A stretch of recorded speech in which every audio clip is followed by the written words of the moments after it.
কোন ব্যক্তি আপনার ক্ষতি করার চেষ্টা করছে, আপনাকে হয়রানি করার চেষ্টা করছে, শারীরিক মানসিকভাবে নির্যাতন করার চেষ্টা করছে, আছে এরকম দুষ্ট প্রবৃত্তি মানুষ, এরকম যদি মনে হয় তো আপনি একটি দোয়া সবসময় পড়বেন।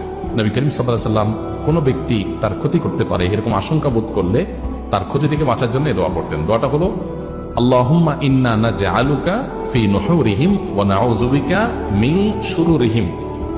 আল্লাহুম্মা ইন্না নাজআলুকা ফি নুহুরিহিম ওয়া নাউযু বিকা মিন শুরুরিহিম। অর্থাৎ, হে আল্লাহ, যারা আমার ক্ষতির চেষ্টা করছে, শত্রুতা করার চেষ্টা করছে,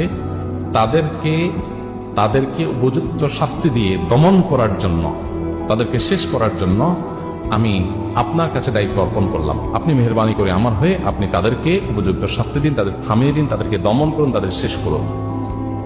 নাউযু বিকা মিন শুরুরিহিম, এবং আল্লাহ তাদের ক্ষয়ক্ষতি থেকে আমি আপনার আশ্রয় চাই, আপনি আমাকে রক্ষা করেন। নবী করিম সাল্লাল্লাহু আলাইহি ওয়াসাল্লামের এই দোয়াটা খুবই অর্থবহ একটা দোয়া। এই জন্য জীবনে কখনো কোনো শত্রু আমাদের নবী সাল্লাল্লাহু আলাইহি ওয়াসাল্লামের কোনো ক্ষতি করতে পারবে না।